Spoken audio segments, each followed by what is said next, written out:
ესე აუწევ ხმას და ნახე მაინც ხმა ახლა. უფრო ძვირფასი იქნება ნამდვილი მსახიობებით შექმნა, ვიდრე AI-ით გაკეთებული ნებისმიერი ფილმი თუ სპექტაკლი თუ ასე შემდეგ. შეგიძლია ვიდეო იმაზე ჩაწერო თუ სწორი voice-overi როგორ გავაკეთოთ. თუმცა ეს რა თქმა უნდა არალეგალურია, მივდივართ სტუდიაში, ხდება ჩანაწერი, ვიწყებთ საუბარს. საინტერესო იქნება შენი აზრის მოსმენა, როგორ უნდა ჩავწეროთ დოკუმენტური ფილმის voice-overi. მოგესალმებით, ჩემო ძვირფასო გამომწერებო და ჩემო მომავალო გამომწერებო.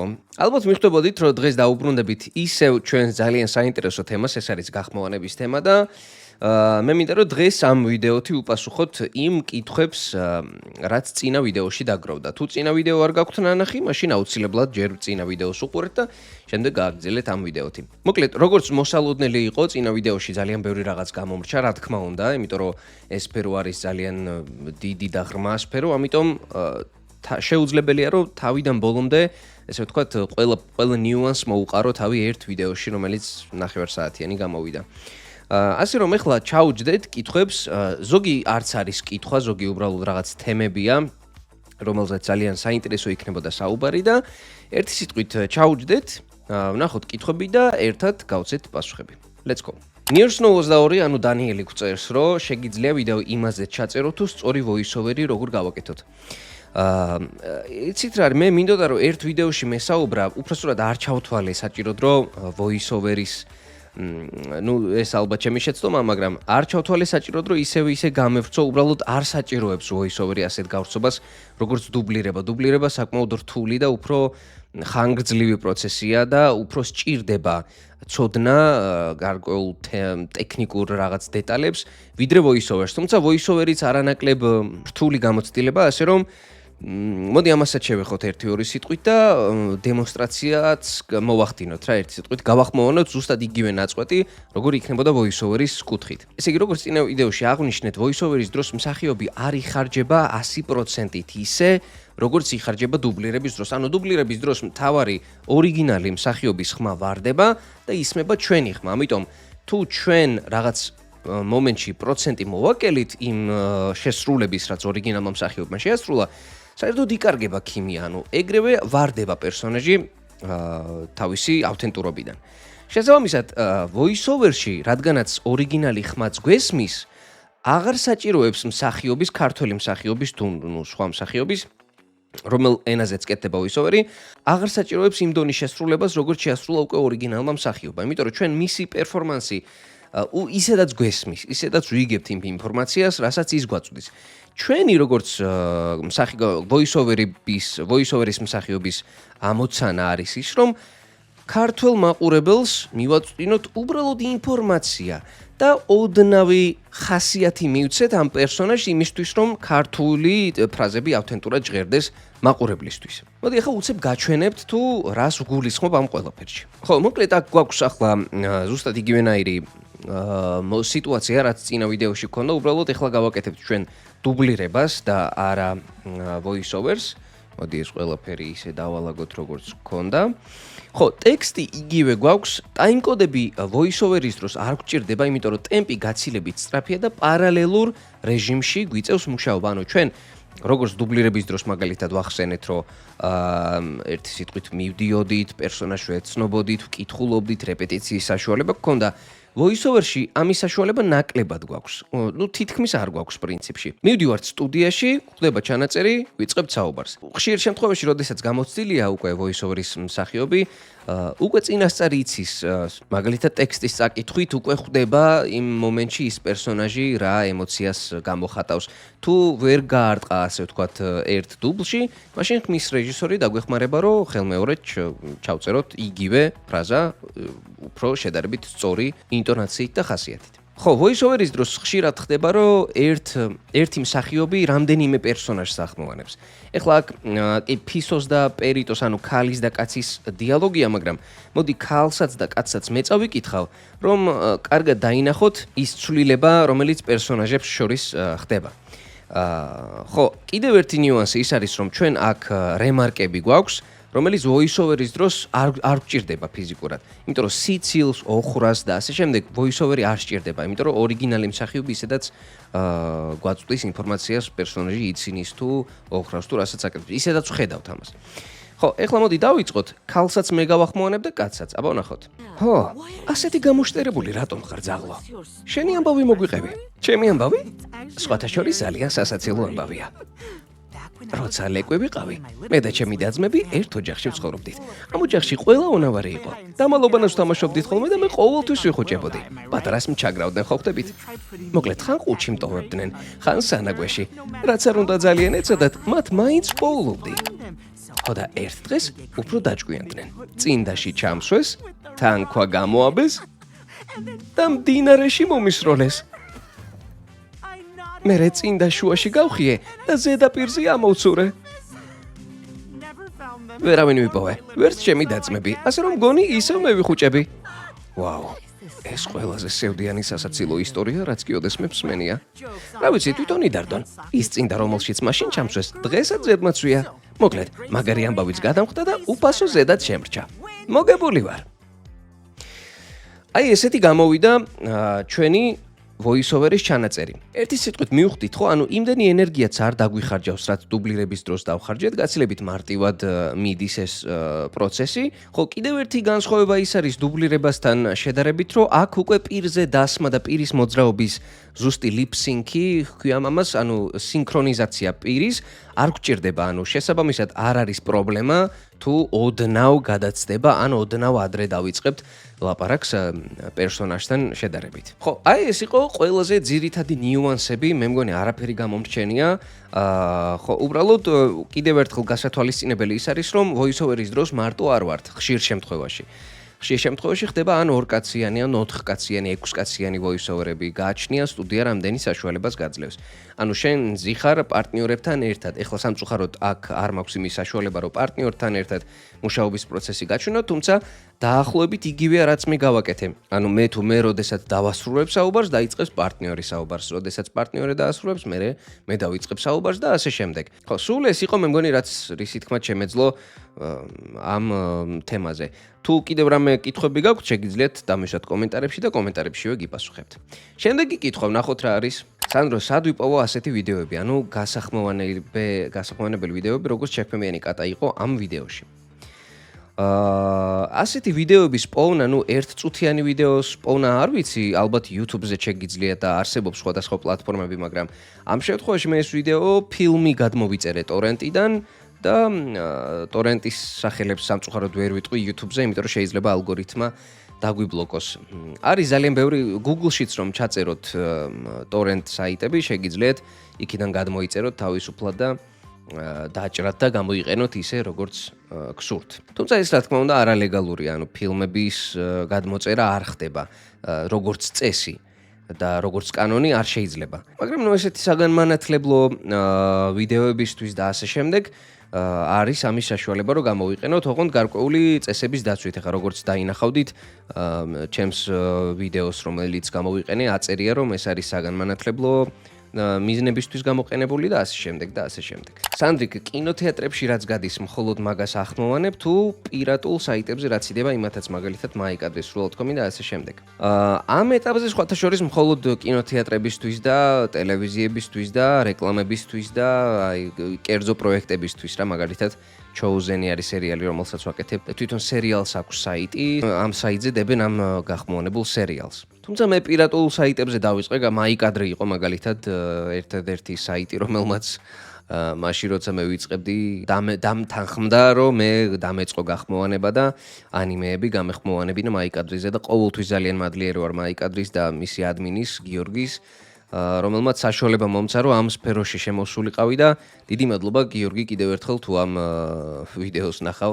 აი პროფესიონალიზმი როგორ გამოიყურება. ხო, ეს კომენტარი, მთლიან კომენტარს არ წავიკითხავ. დიდი მადლობა პირველ რიგში ამ კომენტარის ავტორს საოცარი სიტყვებისთვის. და ამ ავტორმა, კომენტარის ავტორმა ახსენა ძალიან საინტერესო მიზეზი, რის გამოც ეს კომენტარი ჩავშვი. წარმატებებს გისურვებ, თუმცა გახმოვანებას ვფიქრობ AI პირობებში დიდი მომავალი აღარ უწერია. ძალიან მინდოდა ამ თემაზე ლაპარაკი და იმიტომ ჩავშვი ეს კომენტარი და მოდი განვავრცოთ, აი ძალიან მოკლედ რა, ისე რამდენიმე პუნქტს ვიტყვი მნიშვნელოვანს აი ამ თემის გარშემო რა. ხო, ძალიან დიდი ამის მოლოდინი, რომ AI ჩაანაცვლებს ძალიან ბევრ სამსახურს, არა მარტო და პროფესიას, არა მარტო მსახიობობას და გახმოვანების მსახიობობას და აი არ ვიცი ძალიან მიჭირს ამ თემაზე საუბარი. მე ვფიქრობ რომ AI-ის ძალიან დიდი მომავალი აქვს. ანუ ადრე თუ გვიან, კი, მე ვეთანხმები ამ კომენტარის ავტორს, რომ ადრე თუ გვიან ეს მოხდება. მაგრამ აი რამდენ ხანში ნახე, მე ვფიქრობ, რომ ჯერჯერობით სამომავლოდ უბრალოდ, ანუ როგორც აი წარმოიდგინეთ ავეჯი. ხო, სიტყვაზე ავეჯი რო თქვა, როგორც ხელნაკეთ ავეჯს აქვს ძვირი ფასი, ანუ უფრო ძვირფასია, ვიდრე რაღაც ქარხნულად დამზადებული რაღაცა ავეჯი. ვფიქრობ, რომ სამომავლოდ ასე იქნება. ანუ ნამდვილი მსახიობის მიერ შესრულებულ როლს თუ გახმოვანებულ როლს თუ ნებისმიერ რაღაცას უფრო დიდი ფასი ექნება, ვიდრე AI-ის მიერ გაკეთებულ როლს თუ სიტყვაზე პროდუქტს. იმიტომ რომ ადამიანებს ხო ზოგადად აი სინამდვილის მოთხოვნა გვაქვს რა, რომ უყურებ რაღაცას, გინდა რომ ნამდვილი იყოს. მერე AI ვერ იმპროვიზირებს, AI ნამდვილი არ, AI იმიტირებს. AI სწავლობს რაღაცებს ინტერნეტში, რაც დევს სიტყვაზე მსახიობებისთვის ვიდეოები, ასე შემდეგ, ის ხედავს რაღაცას და იქიდან სწავლობს და უბრალოდ იმიტირებს. და მსახიობები, კარგ მსახიობებზე მაქვს საუბარი, ყოველთვის აი ბინდი აქვთ ხოლმე გადაკრული რა, ბინდი უნდა გადაგეკრას და შენ ის აღარ ხარ ვინც იყავი, შენ ხარ პერსონაჟი. ანუ მეოთხე კედელი ხო, იშენებ მეოთხე კედელს და მორჩა, დამთავრდა, შენ ხარ სხვა ადამიანი. კიდევ ერთი დეტალია ის, რომ ადამიანი და მსახიობი იმპროვიზირებს, ხო? ანუ ნახე, როლის შექმნაზე ხშირად ერთი ადამიანი მარტო მსახიობი არ მუშაობს. იქ ყავს სეტზე, სიტყვაზე, როდესაც ფილმს იღებს სეტზე, როდესაც თეატრში თამაშობს სცენაზე, იქ ყავს რეჟისორი, იქ ყავს პარტნიორი, იქ ყავს, სცენარისტი, თუნდაც, ნებისმიერი გამრველი თუნდაც, რომელიც თეატრში სცენის მემანქანე მაგალითად, ან უბრალოდ ოპერატორი, ან ნებისმიერი ადამიანი, რომელიც რაღაცას გაწვდის. ანუ როლის შექმნის დროს ყველაზე მნიშვნელოვანი პარტნიორი ამ შემთხვევაში, როდესაც შენ პარტნიორთან ერთად მუშაობ გადასაღებ მოედანზე, ის ძალიან ბევრ მინიშნებას გაძლევს, რასაც ამ შემთხვევაში ამ მინიშნებას აანალიზებ და შენში იბადება ორგანულად რაღაცა მომენტი რა, სიტყვაზე რაღაცა ტექსტი, სიტყვაზე რაღაცა ქმედება. ანუ სიტყვაზე მე თუ თამაშობ რაღაცა მშენებლობაზე ვმუშაობ და ვარ ამ მშენებლობის უფროსი. ანუ რაღაცას ვკურირებ რა ამ მშენებლობაზე და მივედი მუშებთან რა, რომლებსაც აქვთ რაღაცა პრობლემები. და ეს მუშები ამ შემთხვევაში ჩემი პარტნიორები ხო, მსახიობები, ვინც ასახიერებენ ხელოსნების და მუშების როლს. თუ ეს მუშები აგრესიულად დაელაპარაკებიან თავიანთ უფროსს, ან რაღაცა ისეთ ფრაზას ეტყვიან, მაგალითად შეაგინებენ, ეს მე მინიშნებას მაწვდის, რომ მე რაღაცა ორგანული პასუხი უნდა დავუბრუნო ამას. სიტყვაზე მე შევაგინო, ან მაგალითად თავშეკავება მოვახდინო. ან სიტყვაზე აი რაღაცა ბევრი ლავირების საშუალებაა რა და აი ამ შემთხვევაში რა მე ვგულისხმობ იმას, რაც დადგმული არ არის, ხო, სიტყვაზე. შეიძლება შევთანხმდეთ, რომ სიტყვაზე ეს უფროსი რომ მიდის მუშებთან, ამ მუშებს რაღაცა პრობლემა აქვთ და პრობლემა უნდა აუხსნან ამ მუშებმა თავიანთ უფროსს. მაგრამ აქ კიდე ბევრი რაღაცაა, როგორ აუხსნიან ამ პრობლემას. შეიძლება ამ პრობლემაში რაღაცა მოხდეს, გაღიზიანდნენ და ეს ადგილზე იბადება ყველაფერი რა. ზოგჯერ შეთანხმებულია, მაგრამ ძალიან ხშირ შემთხვევაში ადგილზე ხდება ამის იმპროვიზაცია და ხშირ შემთხვევაში ძალიან ბევრია ისეთი შემთხვევა, როდესაც არადადგმული სცენა მოხდა ფილმში ან სპექტაკლში ითამაშეს იმ მომენტში. სპექტაკლი კიდე სხვა ჯადოსნობაა და სხვა ანუ ის უკვე ცოცხალია, იმას შეიძლება მერე და მერე ვეღარ გაიმეორო ისეთი იმპროვიზაცია, რომელსაც ერთ კონკრეტულ სპექტაკლში გააკეთებ. მაგრამ აი ეს მინდოდა მე თქვა, ამისი იმპროვიზირების საშუალება AI ჯერჯერობით არ აქვს და არ ვიცი მომავალში ექნება თუ არ ექნება. ეს უკვე აი თვითონ მსახიობებზეც არის დამოკიდებული, იმიტომ რომ AI სწავლობს ჩვენგან. AI იღებს რაღაცა ინფორმაციას ჩვენგან, მაგალითად ხმას, რომელსაც ახლა მე YouTube-ზე დავდებ, ეს თავისუფლად შეიძლება ძალიან სარისკო გახდეს პირადად ჩემთვის, იმიტომ რომ მე ძალიან აქტიური ვარ სოციალურ ქსელებში და ძალიან აქტიურად ვასაჯაროებ ჩემს ხმას ვაჟღერებ, ჩემს სახეს ვაჩენ. ამ ყველაფრის მოპოვება ძალიან მარტივად შეუძლია AI-ს და ძალიან მარტივად შეუძლია ჩემგან რაღაცის სწავლა. ხო და აი ამიტომ სახეობებმა ამის უფლება არ უნდა მივცეთ AI-ის, უნდა დავფიქრდეთ სიტყვაზე კონტრაქტები, რომელსაც გვთავაზობენ, უნდა წავიკითხოთ ზედმიწევნით, რა წერია იქ, არ უნდა მივცეთ იმის უფლება, რომ სიტყვაზე როგორც მოესურვებათ, ისე გამოიყენონ ჩვენი ხმა, ვიზუალი თუ შესრულება თუ პერფორმანსი რა, ნებისმიერი რაღაც. ერთი სიტყვით საბოლოოდ რომ შევაჯამო AI-ის კი, სამწუხაროდ შეუძლია. არა მარტო ჩვენი, არამედ ძალიან ბევრი პროფესიის მოპარვა, თუმცა ამას ალბათ ადამიანები უნდა აღუდგეთ წინ. თუმცა რომც ვერ აღუდგეთ, მე მგონია რომ ნამდვილი შრომა, ანუ ადამიანის შრომა უფრო დაფასებული იქნება და აი ავეჯის მაგალითიც მოვიყვანე, უფრო მარტივი იქნება AI-ით გაკეთება, ვიდრე ნამდვილი მსახიობებით რაღაცის შექმნა. თუმცა უფრო ძვირფასი იქნება ნამდვილი მსახიობებით შექმნა, ვიდრე AI-ით გაკეთებული ნებისმიერი ფილმი თუ სპექტაკლი თუ ასე შემდეგ. კარგი, მე მგონი ამომწურავად არ ვიცი, რთული ამ თემაზე საუბარი, რომ ესეთ პროგნოზები გააკეთო, დასკვნები გააკეთო, არავინ არ იცის რა მოხდება, მაგრამ ხო, არსებობს ამისი დიდი რისკი ძალიან და ეს ძალიან სამწუხაროა.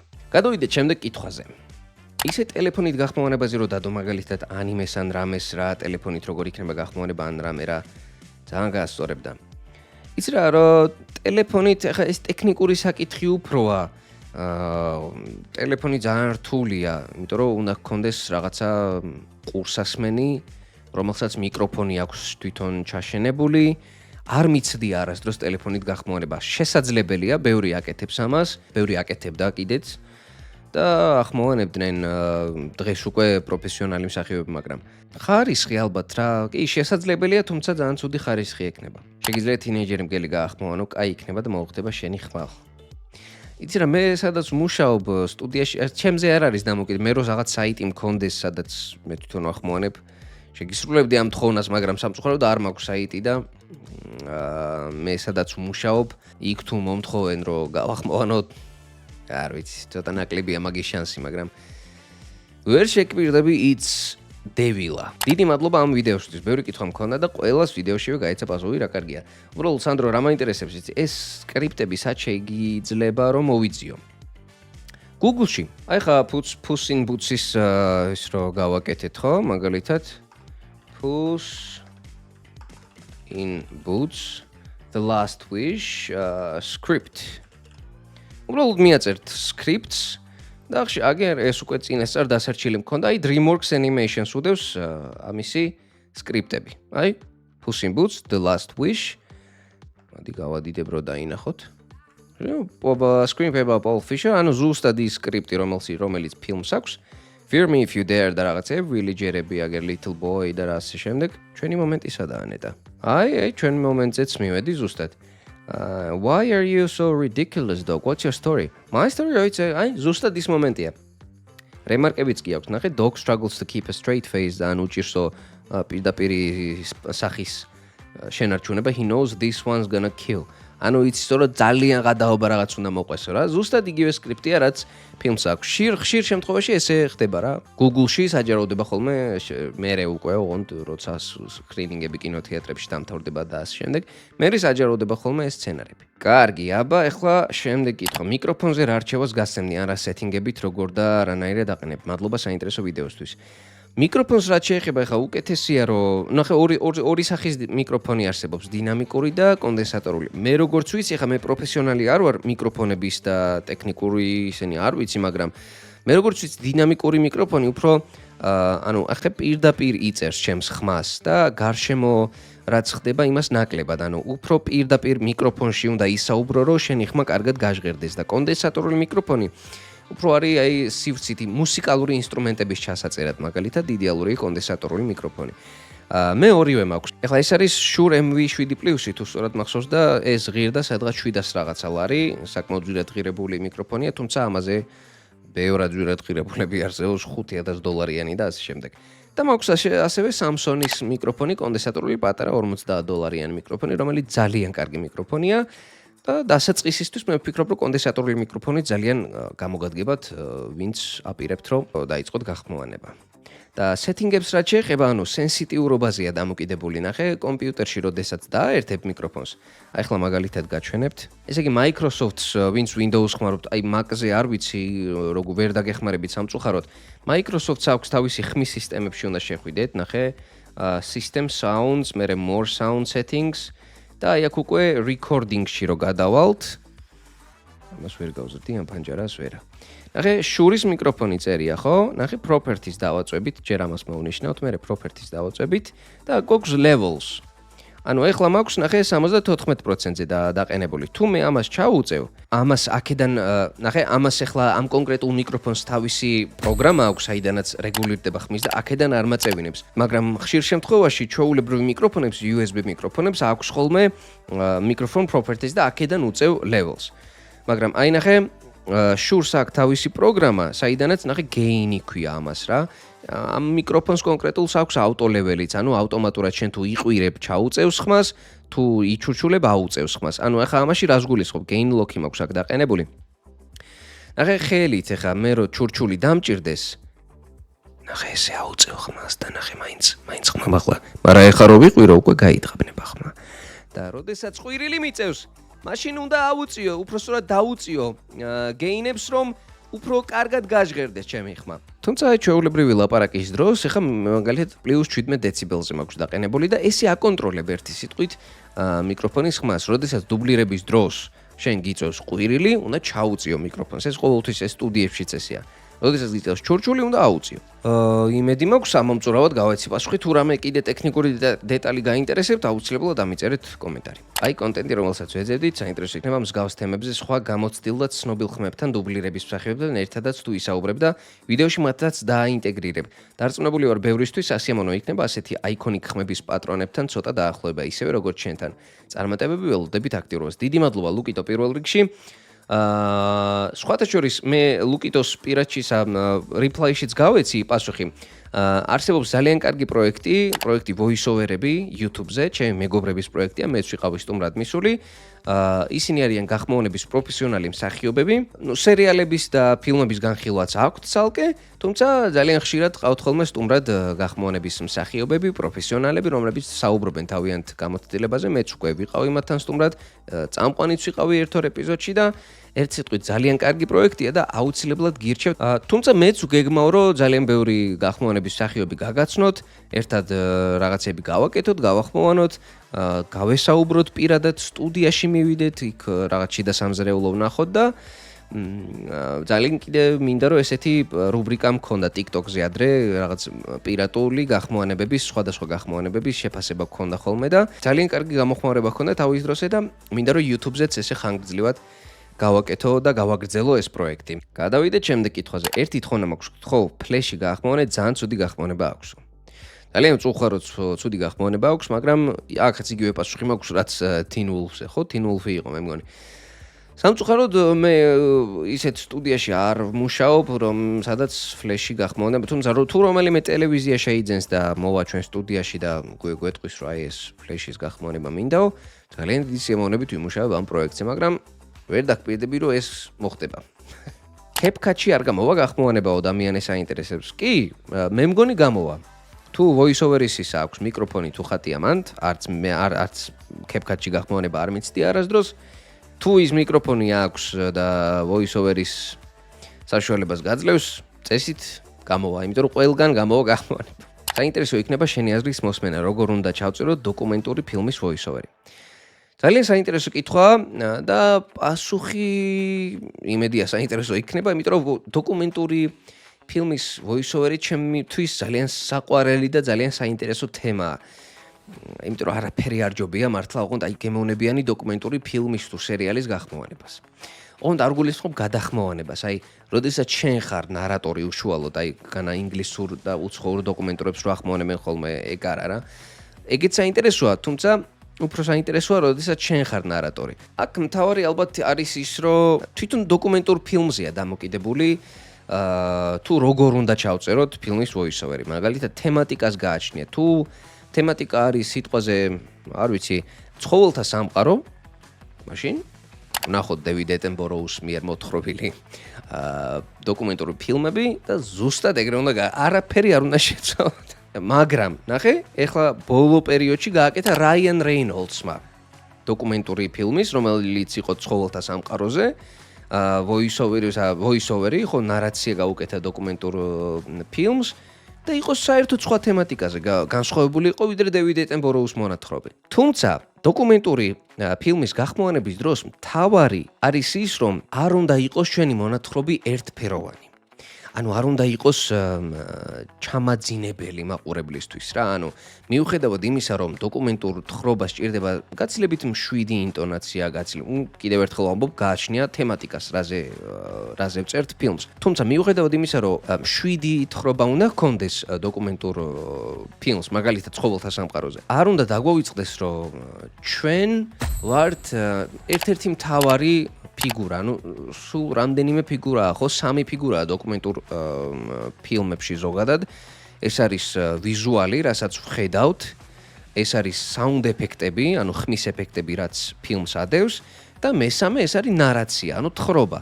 ანუ voice-overi, მსახიობი, რომელიც ამ ყველაფერს გვიყვება. ხო, ანუ ამ 3 კომპონენტიდან ერთიც რომ იყოს მიძინებული, ეს უკვე ძალიან აგდებს ტემპს დოკუმენტური ფილმის და მაყურებელს უკვე ეფანტება ყურადღება. ასე რომ ჩვენი როგორც დოკუმენტური ფილმის მთხრობელების ამოცანა არის ის, რომ მაყურებელმა ყველაფერი ზედმიწევნით გაიგოს და დააინტერესოს ეს ფილმი, ხო?